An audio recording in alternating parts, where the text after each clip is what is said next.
A heartprint is the unique fingerprint, blueprint of who you really are. And our goals match our heartprint. I mean, how beautiful is that? Did I do a good job? Am I happy with my contribution? We come with our own baggage, our own suitcases of pain. So it takes 100 hours to make a friend. How many hours have you spent cultivating your internal friendship with yourself? I don't want to feel this threat. I don't want this dissonance. I'm a good person and this experience doesn't make me feel like a good person. I want to get rid of the feeling of that. I'm going to make it your problem. All right, Meg, thank you so much for making the time and sharing your gifts here on Scar Tissue with me and the whole community. It has been such a pleasure learning from your work and your wisdom and all that you're putting out in the world in so many different ways. And right from the beginning, we just kind of connected. And one of the things that I so appreciated about you was not only how genuine you are, but your blend of both energetic kind of spirituality along with, your study of the psychology and the mind. And so really how you blend these things two together. So beautiful, because quite often you see people can be very heavy in one camp or the other. So with that, welcome to the podcast. I'm so happy to be here. I feel the same way about you. When we met, I was like, there's a kindred spirit. I like Melissa. I like this conversation. I like the way our brains think quite similarly. That's always a nice thing, and you don't always find that. So I'm very glad to be here. So share with the listeners who, we gave the intro, but share a little bit more about your work, who you be, where you're located, so they understand like the gold that they are hearing today. You're very generous. So I am a psychologist. I specialize in women in relationships that are in crisis and everything else has failed. And then I work with those women in their relationship, but I never meet their friend, partner, husband, never.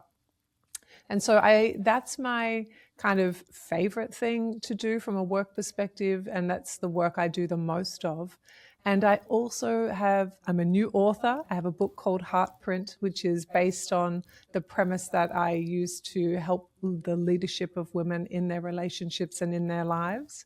And it's this lovely story I can tell you about in a minute. And I also specialize in neurodivergency. So my favorite things to talk about are women, relationships, neurodivergency, and my book Heartprint. So we can go anywhere, and they're my favorite things.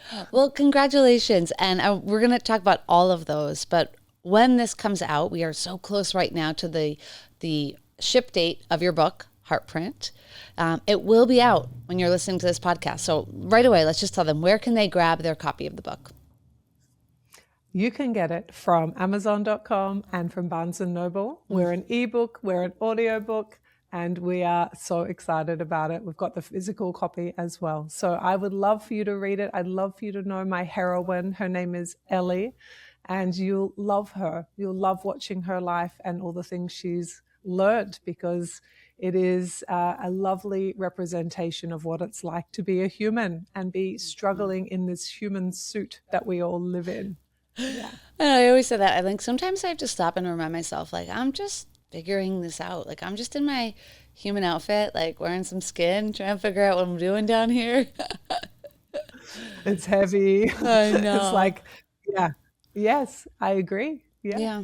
And one of the things I think is so beautiful too, I mean, we actually met through your work and your mission. So you trusted my company, the Brand Lab, to build out, your social media and your marketing, and then with your book launch. And it is such a privilege to be trusted with something that is so deeply sacred and so deeply yours. And watching this launch come to life and the amount of women that are signing up for the workshops and purchasing the books has just been astounding. Do you ever sit back and look at how many lives you're impacting? I do and I don't. So I am quite a ever moving forward person. I am relentless is a word that might be used to describe my heartprint. And that is like a good thing in many ways. And it has its shadow side as well. And so when I do stop, it usually is because someone has pointed something out to me. And that's a moment where I actually kind of allow myself the gift of dropping into the gift someone is giving me.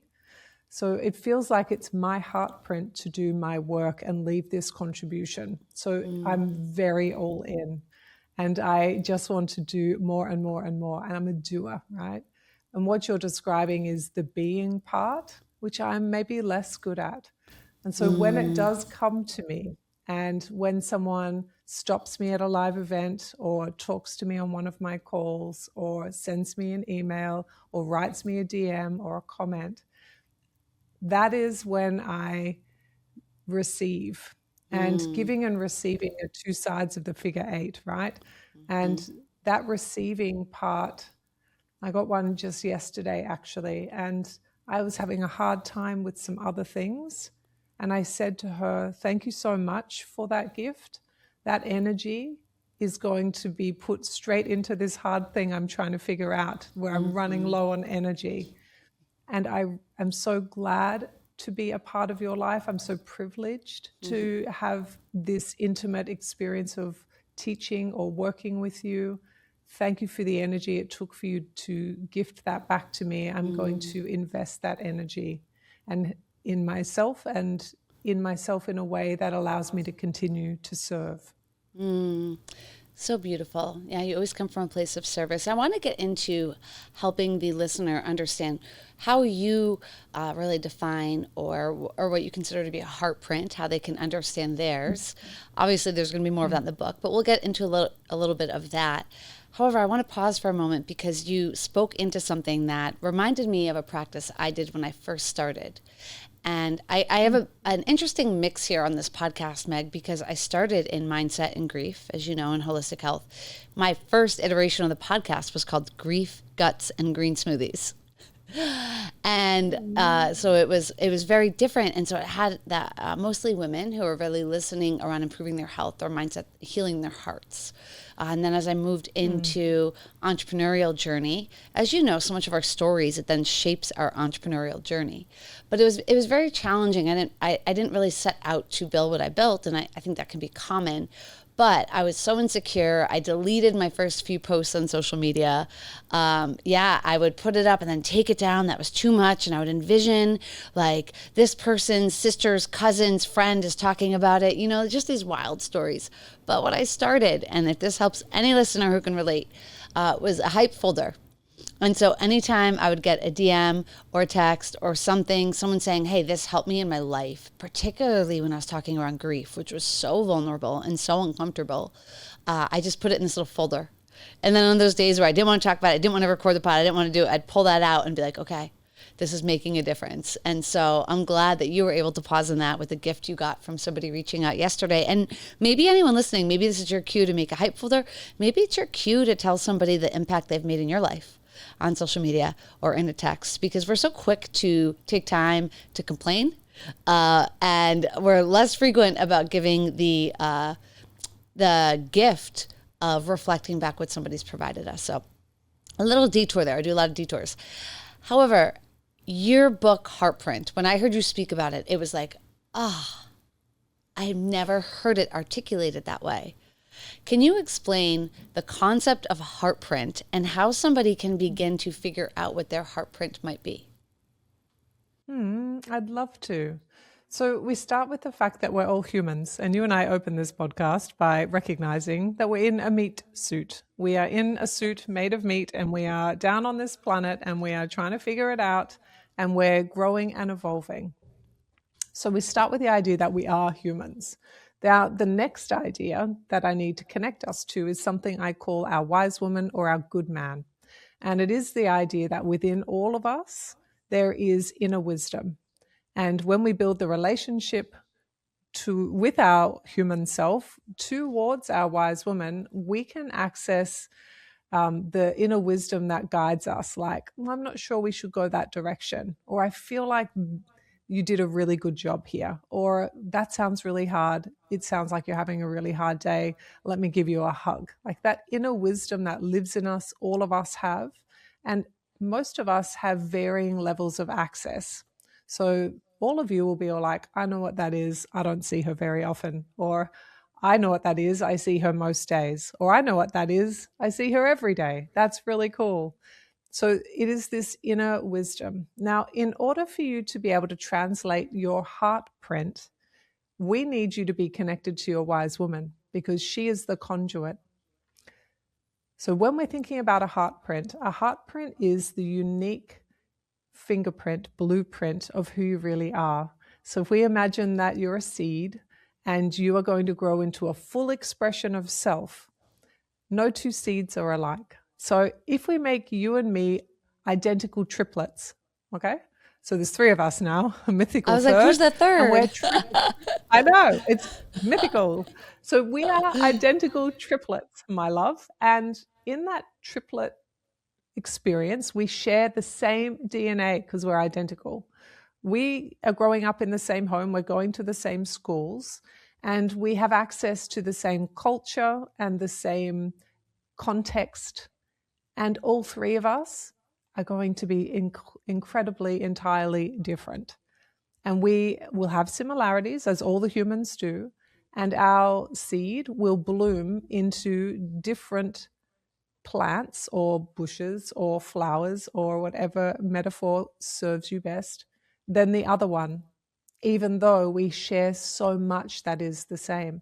And so it is for every human. Now, when you get to be 65 and older, Erik Erikson, a famous psychosocial researcher, says you spend the age of 65 years onwards looking back at your life and you say, did I do a good job? That's what you work on for the last section of your life. Did I do a good job? Am I happy with my contribution? Now, the gap that humans have is that when you're in a human suit and you're not accessing your wise woman, you are living in a human condition where it is much easier to be distressed, angry, upset, hurt. It is much easier to forget that life can be good. It is much easier to flip or fall into blame or defensiveness, criticism, contempt, stonewalling, denying, blaming, justifying. It is much easier to do those things. Our wise woman is a type of physiology that allows us to be in head and mind coherence. And in that coherence, we are able to access and translate our heart print, which is unique to us. No one else can do it. Sometimes our parents and loved ones can see parts of us, but we are the main conduit to our heart print. So what we're really looking to do is to cultivate our wise woman, good man bond with ourselves so that we can feel into and translate what we're here to do, so that our internal life matches our external world, so that when we're lovely and old and we look back, we say, I lived a life that belonged to me. I'm proud of my legacy. I did it. I had my human. I had my ups and downs. I didn't always get it right.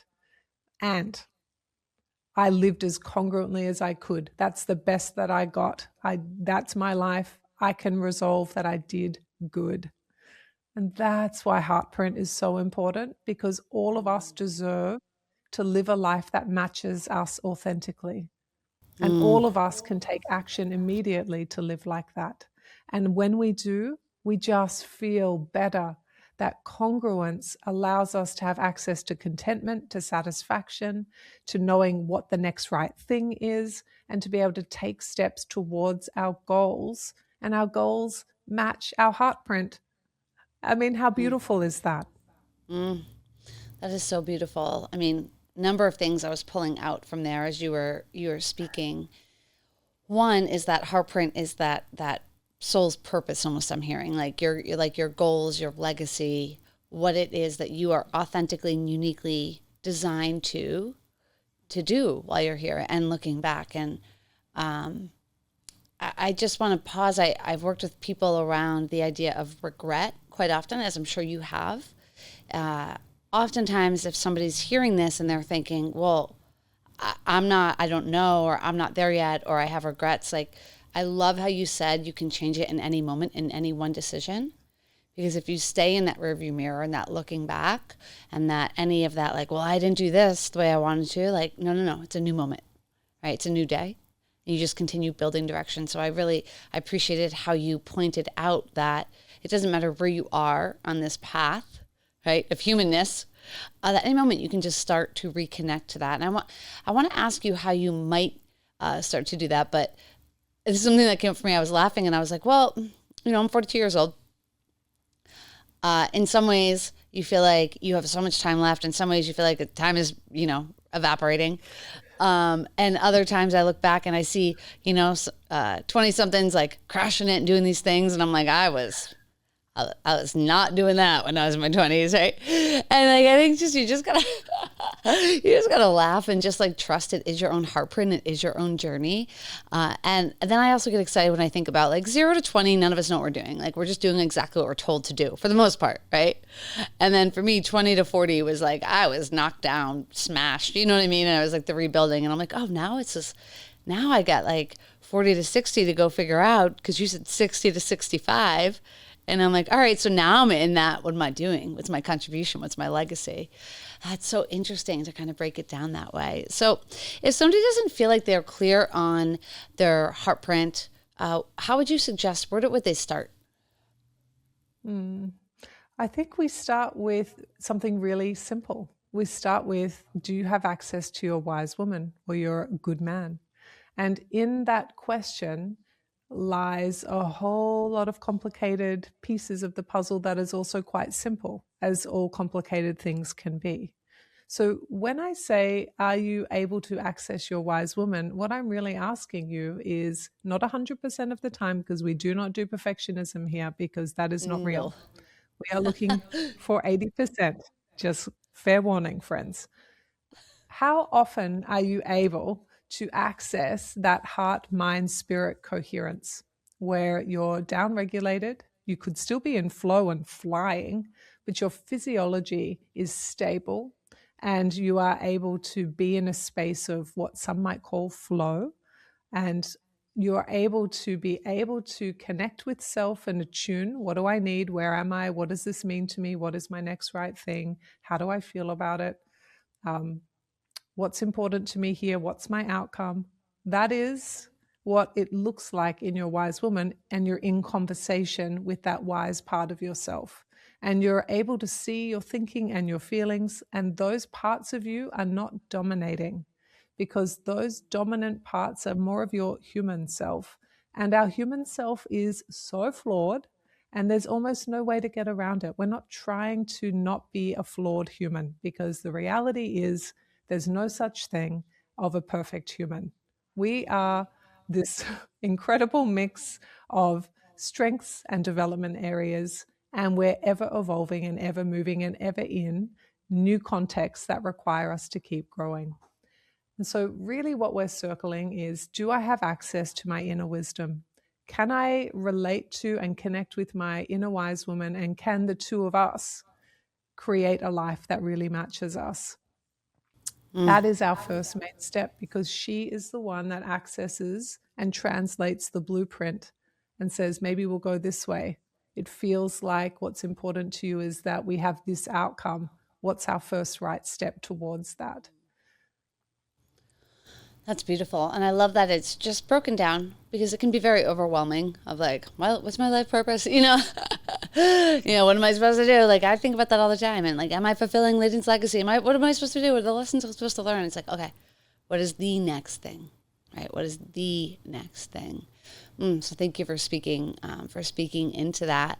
Now, your work primarily is, as you shared, is working with women who are in crisis in their relationship. What do you see as, and I think it's all related, right? The individual and the self and the heartprint. But now as we're going outside of ourselves into a relationship, what patterns or blockages do you see? And I'm be curious to know if you see similar blockages in an individual accessing their heartprint and a couple accessing their highest elevation as a couple. Right? But I'm curious as to know, and maybe they're separate or maybe they're similar. What blockages do you see in someone accessing their heartprint and or the highest level of their relationship? Yeah, it's a beautiful question. And, we choose our loved ones and our loved ones choose us.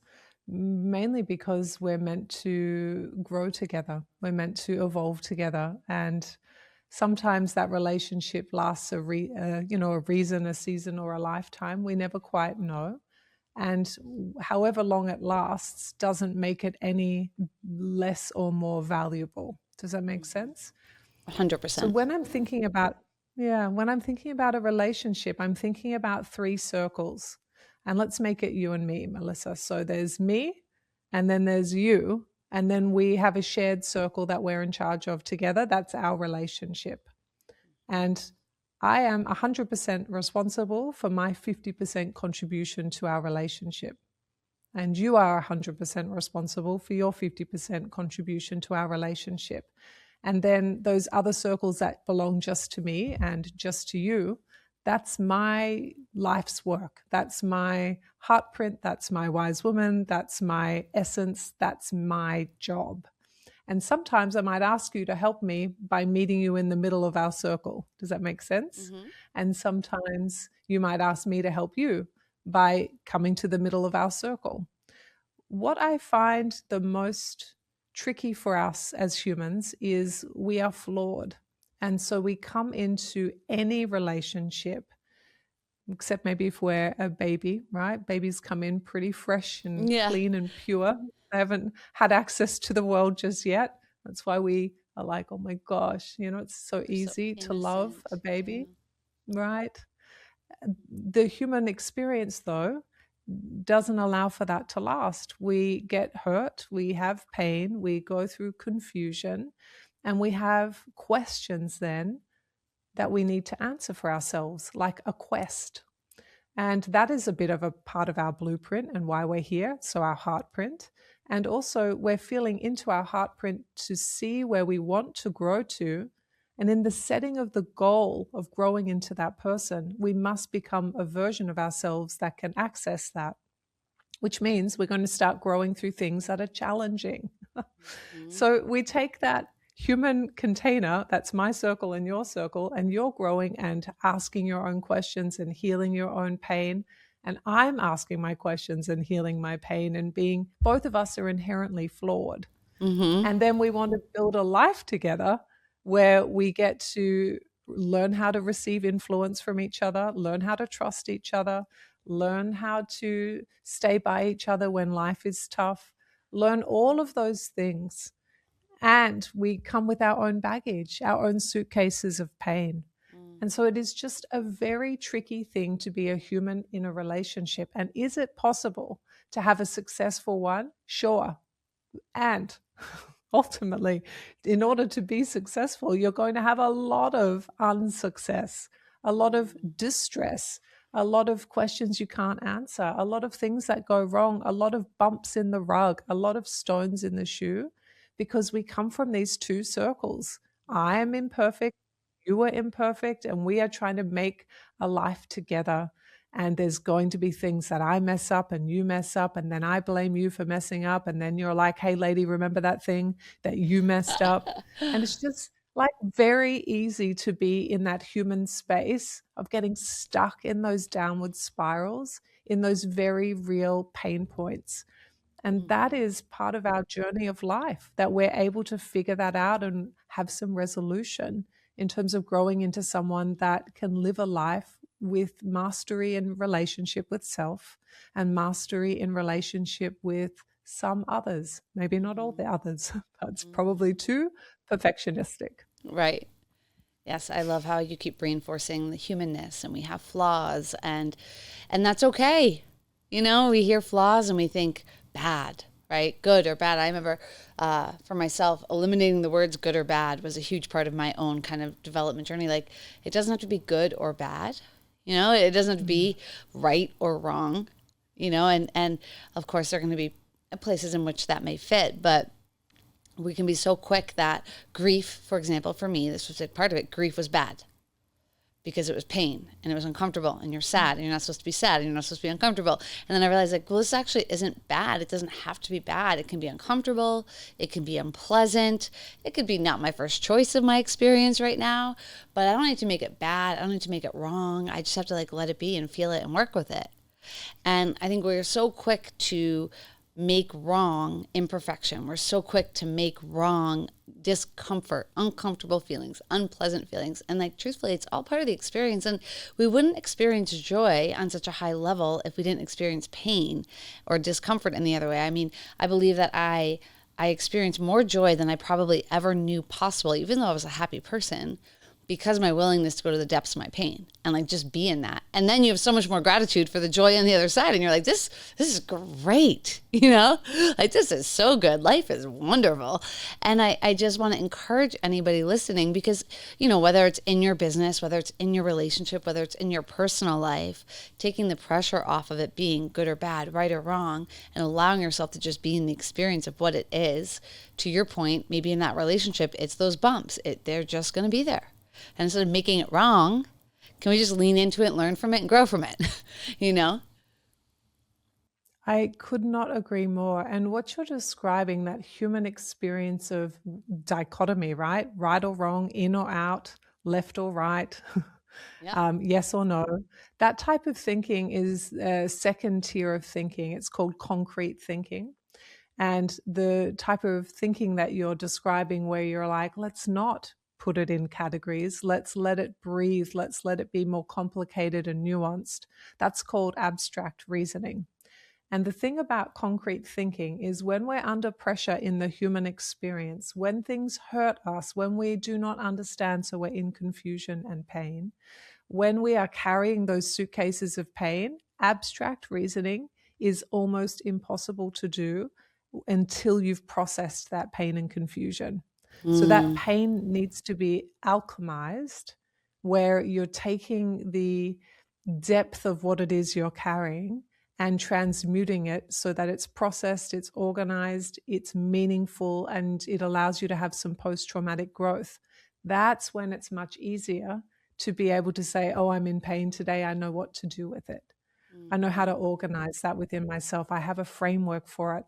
Because you'll still be tempted to go into good or bad, right or wrong, yes or no, in or out, when you're triggered. And then if you have done the work, you can say, oh, I'm in that human space where I'm really triggered and I've dropped into all or nothing thinking, black or white thinking, concrete thinking. Aha, I know where I am. Okay, I need to like do a self-hug. I need to be like, where's my wise woman? I need some kindness. I need something comforting. I need it now. And then when I've reset, I'm not making myself wrong, I then will remember how I look at grief, how I look at pain, how I look at confusion, is that it's this complicated experience that is an and. It is painful and it allows me to learn. It is painful and it honors someone I love. It is painful and I learned this thing. And there is some relief in that. And you know who's leading that process? Your beautiful, wise woman who's able to translate that heartprint of yours that wants to grow and bloom into the next iteration. So I love that example. Yeah. I have another question, but I want to close the loop on a couple of things you just said that I think are so important and reinforce to, you know, whoever may be listening or sharing this episode, is that these skill sets and these concepts and these ways of thinking and ways of operating apply beyond just self or relationship. They apply to your business. They apply to your relationship with yourself, of course. It really applies everywhere. I always say entrepreneurship is just humanship. It's just humanship. One, how are we just relating as humans, right? And two, you want to grow that next level in business, you got to grow at the next level as a human. And that's just how and so this will impact how you lead, how you react or don't react, how you show up for your team, how you show up for your community, how you show up for your mission. And so this is just so widely applicable. I don't want anyone to overlook that. But you mentioned two things. One of my favorite words is and, right? It doesn't have to be one or the other, this or that. That was an absolute game changer. You guys, if you take away one little nugget, where can you use that word? It doesn't have to be, progressive or uncomfortable. It can be progressive and uncomfortable. It could be a number of things. And two, something I often think of myself as doing, and for me, I'm curious if you've done this, I visualize myself watching myself. So when I can feel myself doing that thing, or I'm like, oh, This is no bueno. This is not the best Melissa, right? I almost just like zoom out and watch myself like a cartoon. Like here I am in this like human meat suit running around and like, okay, what is happening to her?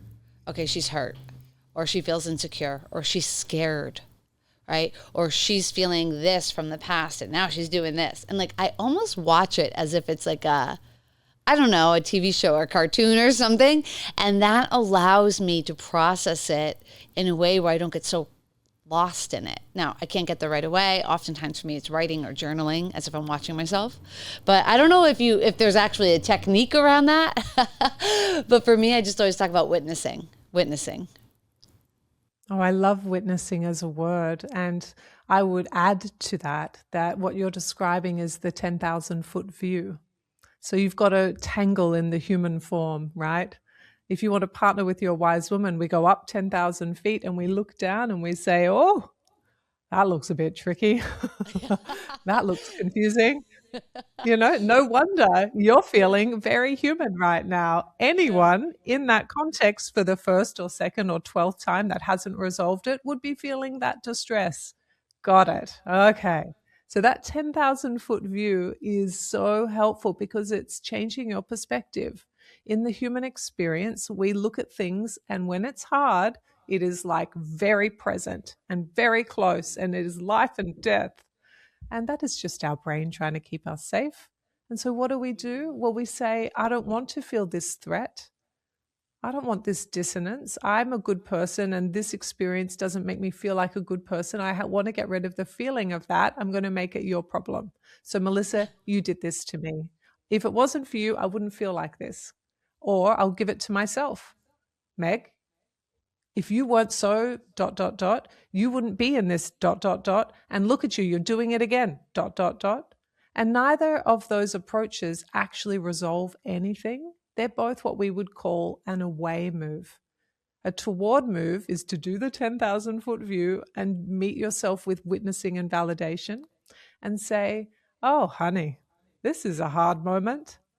Let's do some processing because we got to figure this out. And you are doing a really good job. And also, this is a confusing time. I wonder what we might do to look after you, to solve it, to figure out what the gaps are, and to figure out what the outcome is that you'd be comfortable or happy with. And that type of meta thinking is the type of inner wisdom our wise woman has. And then she translates your values, your heartprint, so that you are moving towards the answer that resonates more deeply with how you see yourself and what you're here to do.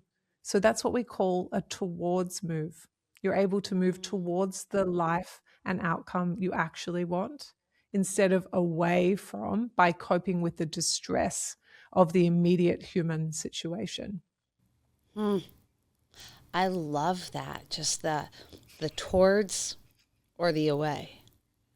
Yeah. And how quick we can be to look at someone and say, well, you made me feel this way, or you did this, or to your point, self-talk. Well, you suck so much. You're doing this. You did this again. Look at you doing this again. And neither one is productive. Those are away moves. And I do think, really understanding compassionately when we do that, we're seeking to escape the discomfort and the pain in that moment. And it's like, I used to coach it I would say it was like having a hot potato, right? That trigger, that uncomfortable moment comes up and it's like you're holding that hot potato and we just want to throw it. Right? You did this, right? Or you suck again, right?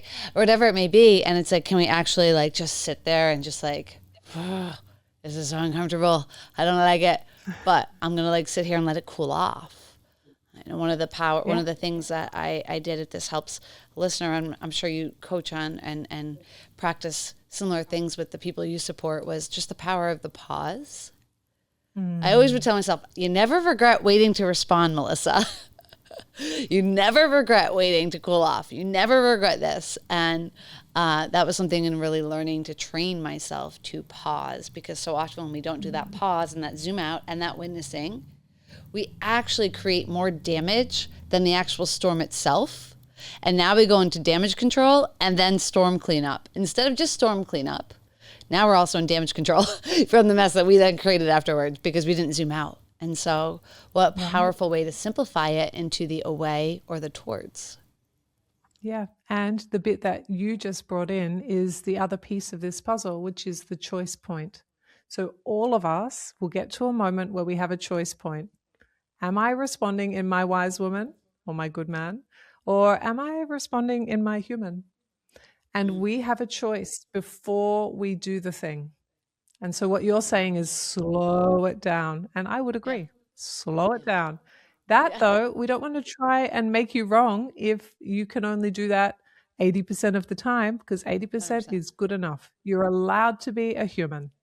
You're allowed to not be able to get it right all the time. We do our best. And as long as we reflect, we learn, we take responsibility, and we grow, that's good enough. It's good I'm enough. so glad that you keep reminding me and everybody listening of that, because in fact, I think the Yeah. pressure to not be human and the pressure to be 100% creates more ripple effect and damage than just allowing that Hmm. human experience. You know, it can be, it can revolt, you know, it can go in other Right. ways. So, yeah. Well, let's Well, also connect it to something that you also said, because you were like, I've got to learn how to tolerate the distress of that hot potato. yeah. That is very hard for a human. You're going to need your wise woman to help you with that. You're going to need that because your human is like danger, threat, get it off me, make it like, and that is reasonable. That is that reptilian part of that beautiful brain of yours trying to keep you alive. Only the threat is psychological, not a lion on the savannah. Right. And so we don't want to hold the distress of that because we might die. That's what our brain worries about. So it is just doing its job, which maybe doesn't match 2026, right? Because we're not at threat of lions and tigers and bears 99.9% of the time. Our threats are psychological. So, how do we build the tolerance for the distress of being human and hold that hot potato? That is what we've got to learn the muscle to build. So powerful.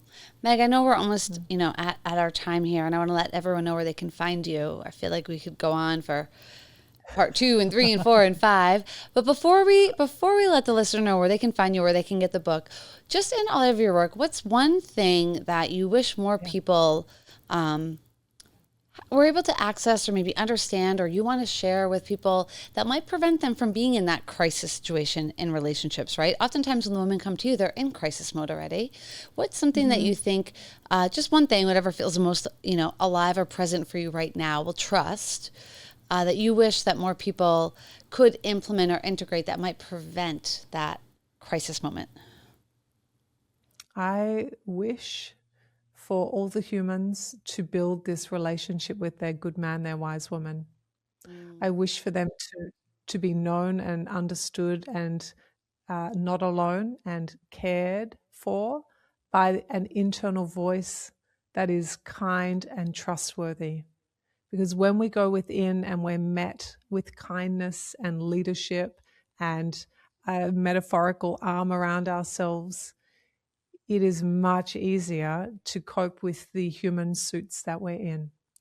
And so, if that is the one thing you take from today, Melissa and I, we have really knocked it out of the park because we are inviting you to connect with your wise woman, your good man, and in that connection, to start to strengthen it. So, it takes 100 hours to make a friend.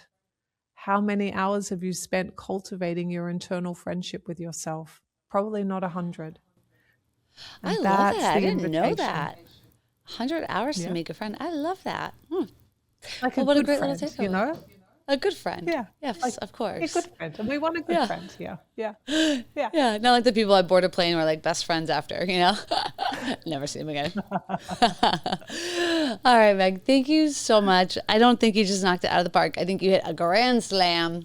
Thank you for the value, the wisdom, the grace, and just like the pure love that you have for humanity.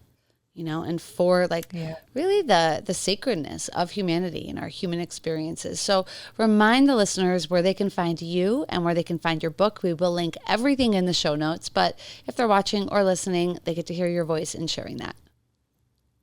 Thank you so much. You can find me at Meg Tuohey Official on all of the major socials. And you can listen to Wisdom Stripes, where I'm talking with people about eldership and how they have walked through fire and what they've distilled in terms of their lived, learned wisdom. And I'm very glad to have Melissa on there as a guest coming up. She'll be on our show. So that's really exciting. So if you're looking for real life examples or ways in which to say, what does it look like to be in your wise woman or your good man? Wisdom Stripes is full of the variety of people who have access to that hard-earned wisdom. And therefore, they have that congruence between themselves, their wise woman or good man, and their heartprint.